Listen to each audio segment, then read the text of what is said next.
He needs to take the Fifth Ex Watergate. Prosecutor warns Trump is doomed if he sits down with Mueller. Appearing on MSNBC with host Stephanie Ruhle, a former Watergate prosecutor stated that President Donald Trump needs to invoke the Fifth Amendment if he sits down with special counsel Robert Mueller, because he will undoubtedly incriminate himself. Reacting to reports that the president's lawyers are attempting to avoid sending Trump into a face-to-face interview with Mueller by submitting a signed affidavit affirming his innocence and denying any collusion with Russia during his election campaign, Nick Akerman said that may not fly.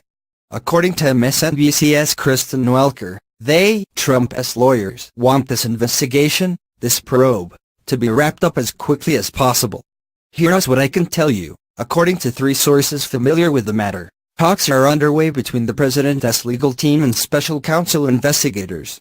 Those include what a potential interview with the president might look like, the duration of it and the legal parameters.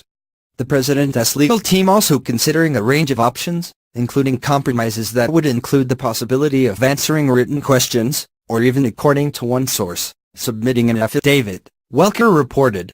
Turning to guest Akerman, host Ruhle asked, why would President Trump ever testify? He thinks this is an absolute hoax.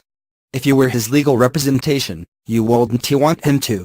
I'd have him take the Fifth Amendment, Akerman shot back. There is no upside to him testifying, except for the fact there's a political reason. He has already stated on the record in front of reporters that he would testify just like James Comey testified under oath. I mean, he is the President of the United States, Akerman continued. For him not to testify fully in this particular investigation, I think, leads to the obvious political inference that he is guilty. I mean, there would be no reason for him not to testify otherwise. If he was a normal client of mine, no way would I ever let him testify. I would have him take the Fifth Amendment, he concluded.